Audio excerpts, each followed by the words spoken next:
Adverb clause of condition. इस function में दो कंजक्शन है, इफ और एंड अनलेस। इस तरह से कंडीशन पूछा जाता है कंप्लीट द सेंटेंस में। पहला है condition, either condition in present भी उसे बोला जाता है, और दूसरा है कंडीशन इन पास्ट। दोनों की वाक्य रचना देखेंगे तो इजीली हम यह समझ पाएंगे कि किस तरह से कंप्लीट द सेंटेंस, पूरा कंप्लीट द सेंटेंस लिखना है। If he works he will pass the exam. तो इफ वाला जो सेंटेंस है वो प्रेजेंट, सिंपल प्रेजेंट वाला है। Works is the verb of simple present. If he works मतलब अगर वो मेहनत करेगा, he will pass the exam, तो वो एग्जाम में पास हो जाएगा। दूसरा सेंटेंस है if you ask the question, अगर आप प्रश्न पूछोगे, आई विल आंसर, मैं आंसर दूंगा, ये दूसरा है, बराबर। तो इसमें भी इसी तरह पूछा जाता है, पहला वाक्य दिया हुआ जाता है, दूसरा हमको बनाना है, या दूसरा वाक्य दिया हुआ हो तो पहला वाक्य हमें ब्रैकेट में जो दिए हुए शब्द है उनकी मदद से बनाना है। इस तरह से कंप्लीट द सेंटेंस टॉपिक में पूछे जाते हैं। अभी दूसरा टॉपिक देखिए, दूसरा देखिए कंडीशन इन पास्ट। तो उसमें वही सेंटेंस कंडीशन पास्ट में बनाए हुए हैं। If he had worked he would have pass the exam.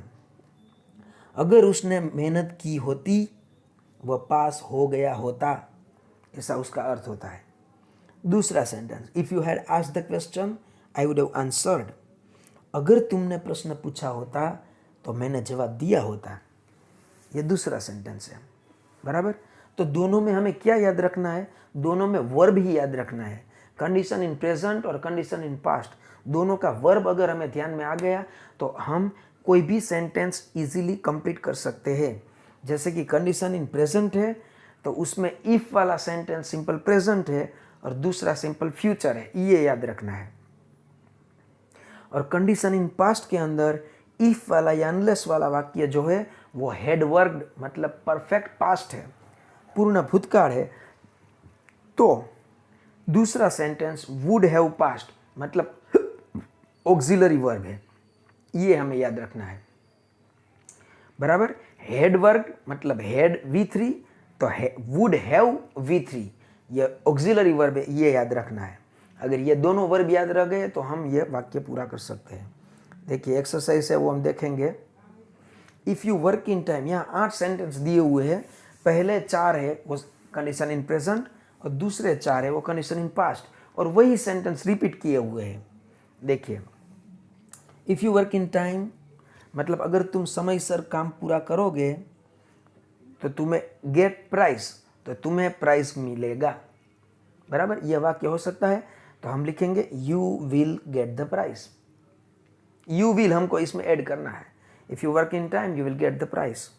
उसी हिसाब से यहाँ 5वां सेंटेंस देखेंगे, if you had worked in time, अगर तुमने समय में काम किया होता तो गेट प्राइस तुमको इनाम मिला हुआ होता। तो वाक्य बनेगा you would have got. Would have got हमको यूज करना है यहाँ पे। उसी तरह से दूसरा सेंटेंस देखिए, इफ यू रन फास्ट, अगर आप फास्ट जाएंगे आप जीत जाएंगे। विन के ऊपर से तो हम यही वाक्य बना सकते हैं, अगर आप फास्ट दौड़ेंगे आप जीत जाएंगे। You will win, if you run fast you will win, हमको यू विल ऐड करना है इसमें। उसी तरह से छठा सेंटेंस है वो देखिए, if you had run fast मतलब अगर आपने फास्ट दौड़ा होता तो आप जीत गए होते। तो जीत गए होते ये दिखाने के लिए हमको लिखना पड़ेगा would have one, you would have one. तो वाक्य बन जाएगा if you had run fast you would have one, अगर तुम फास्ट दौड़ते तो जीत गए होते। इसी तरह से तीसरा sentence, if you go by bus, अगर आप बस से जाएंगे, बी लेट तो आप लेट हो जाएंगे, यही वाक्य बन सकता है। तो if you go by bus you will be late, you will be late, ये वाक्य हो गया। उसी हिसाब से यहाँ 7वां वाक्य 7th, if you had gone by bus, अगर आप बस में गए होते तो लेट हो गए होते। तो वाक्य बनेगा you would have been late. Would have V3, ये हमको ये याद रखना है verb. If you had gone by bus you would have been late. उसी तरह से चौथा sentence, fourth sentence, if you try your best, अगर आप अपनी अच्छी से अच्छी ट्राई करेंगे, यू आप सक्सीड, आप सफल हो जाएंगे, तो यू विल सक्सीड, यही वाक्य बन सकता है, बराबर। तो वाक्य बनेगा if you try your best you will succeed.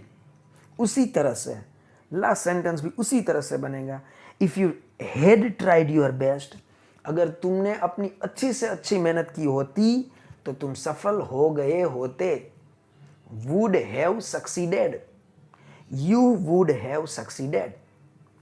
Okay, आशा करता हूँ कि ये आपको समझ में आया होगा। कोई भी क्वेरी हो तो आप प्रश्न भी नीचे लिख सकते हैं।